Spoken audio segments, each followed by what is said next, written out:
Welcome to BOCETO Media. This is Marika Jawaringa, and today I'll be interviewing the Secretary of State, Denise Merril, who's going to let us know about the new changes for the upcoming elections on August 11th. There's been a lot of things going on, a lot of new changes, and she's going to clarify some of them. Welcome to BOCETO Media, Secretary of State. Oh, thank you. Very nice to be here.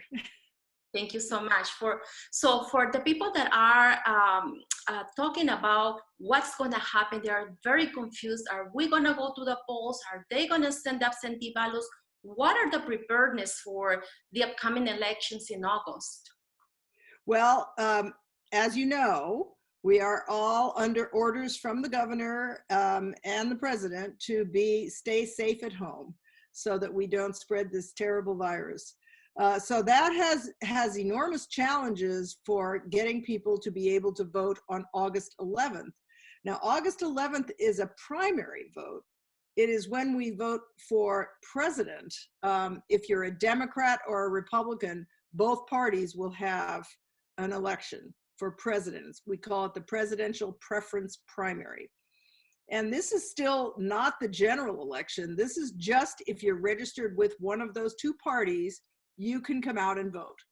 So in order to do that, we were supposed to vote on April 28th, but both the governor and I realized that there's no way we could get the polling places ready and people to be able to vote on that date. So we've changed it now all the way into August, which gives us some time to prepare. But Connecticut is in a very delicate place when it comes to letting people vote from home. I'm sure people have heard all over the country, they're talking about with this virus going around, we should have people vote from home. Unfortunately, we can't just do that in Connecticut because our state constitution outlines exactly who and when you can get an absentee ballot. So we've had to try to work around that because both the governor and I feel that it is, if someone is sick, has been exposed to the virus, or even is afraid they might have the virus, or have some underlying condition that means they're more susceptible to the virus, or if they're over 65, that's the group that the governor's very concerned about. We need to be able to let them vote from home. But how is your office, the governor, and the other municipalities across the state planning to or collaborate with the upcoming elections? Well, given our problems allowing people, we can't just allow everybody to vote from home because of our laws that can't be changed, even by the governor. So I'm going to be mailing an application for an absentee ballot to every eligible primary voter for August 11th. So they will get something in the mail that will explain to them if they want an absentee ballot, this is how you apply. You check a box if you think you're eligible, and we will tell them exactly what the law says about who can get those absentee ballots. And that way they won't have to go and apply for one. It will automatically come to their house. So that's the first thing we're doing. We're also sending with that application a stamped self-addressed envelope so people don't have to go find a stamp and pay to have it sent back. Those will go to your town clerk. And that's the next problem we have. Many of the town halls are closed. So we've bought ballot boxes that are a little box that you can come and just drop your application in the box. And the town clerks will then process it and get you an absentee ballot after that. So those are two things we're doing to make sure people can get an absentee ballot in time. Because that's the other problem. Sometimes people apply so late, their ballot doesn't get there in time. It has to be in by August 11th, actually received by the town. So those are the two things we're doing about that. Then you have the fact that a lot of people will still go to the polling places. The polling places will still be open, and we will do everything we can to make them safe. So it'll be kind of like a grocery store where, you know, now how you have to wait in line and you wait 6 feet behind the next person. That's what we're going to do in every polling place. And every polling place we will get masks and protective equipment and gloves for all the poll workers. which is the next thing we need to do to make sure it's safe. So we will do everything we can to make sure every citizen can vote. Is the National Guard helping the state of Connecticut and your office to in the infrastructure part of this preparedness?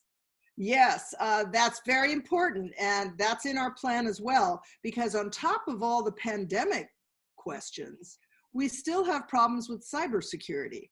Yes. We know that Russian agencies were trying to attack our elections. And so we have asked the National Guard to help us go into those towns that have had problems with their connectivity, with their equipment, and make sure that everybody is secure, because that's our other problem that we still have.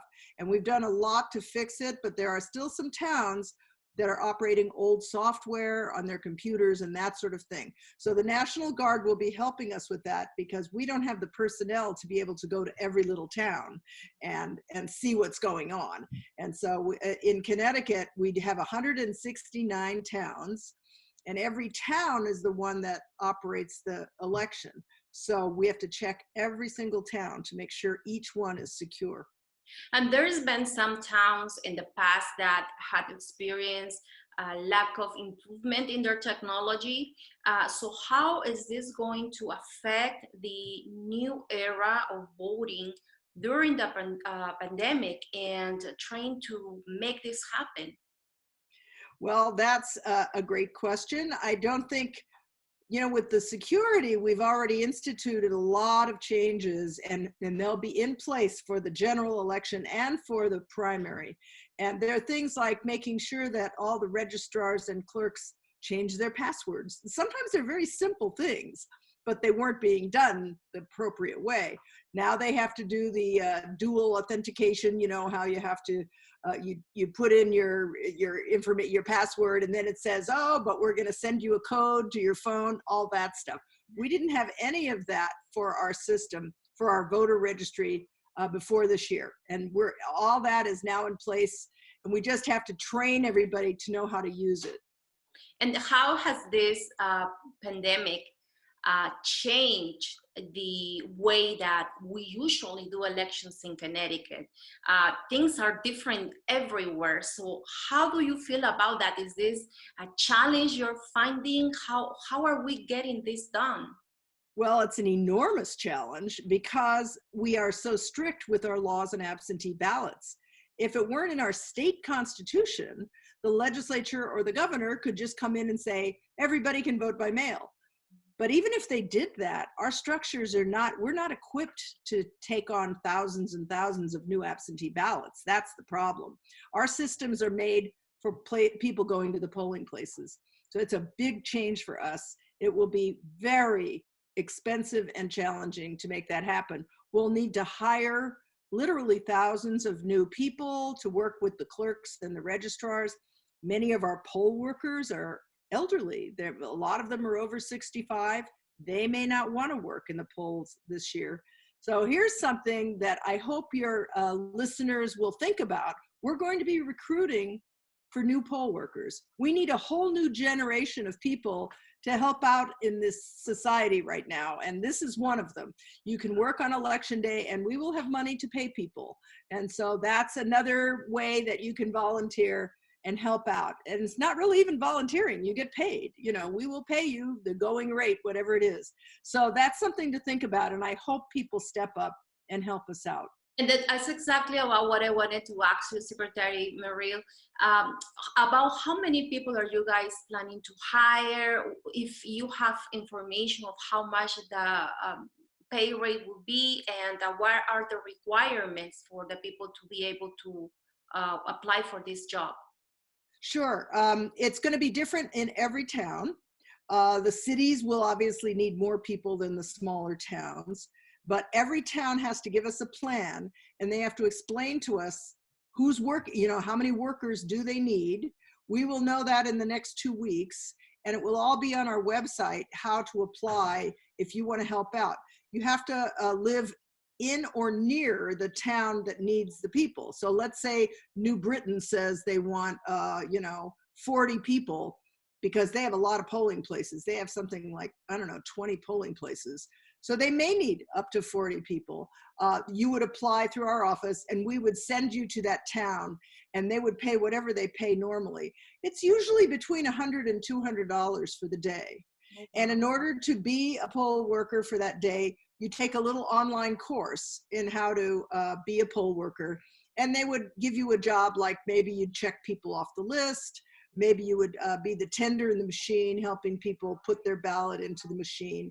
And we would take care of all the protective equipment and all that sort of thing. So we probably will need quite a number of people. It's hard to predict right now, but in the next 2 weeks, we'll know.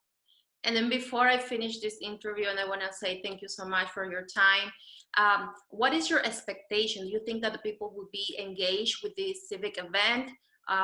Some people are, in the other hand, are very critical about this situation, and they're unsure if the votings will be as they are hoping, safe. Yeah. So what is your opinion? What is your expectation? Well, you know, this is a funny, this is unprecedented. I honestly can't predict it. People are very, very concerned about voting. They want to vote, but this primary is very, very late. On the Democratic side, pretty much Joe Biden has locked up the nomination. So voting, you know, there are still a lot of people that support Bernie Sanders and they want a chance to come out and vote for him. But will they risk their health to do it? I'm not so sure. When it comes to the general election in the fall in November, I think that's another story. And I think everyone will come out to vote for that one. And who knows where we'll be by then. I hope we have this a little more under control by then, and we'll know more about how to do this big. I am expecting many, many people to request absentee ballots. That's why I'm sending out the applications. I want it to be easy for every single person to vote and feel safe and good about it. All right, and especially also for the Hispanic community who are very engaging in the voting, and this is a special event that let their voices be heard. Yes, yes. I've seen such a surge in Hispanics voting, registering to vote. It's great. I'm very heartened to see it. And I hope they do come out. And be assured we will do everything we can to make sure this election goes well. All right. Thank you so much, Secretary Merril, for this time to speak with my audience in BOCETO Media. This has been Mari Carmen Cajahuaringa with all of you, sharing information that is relevant and important for our community. And I see you next time. Bye.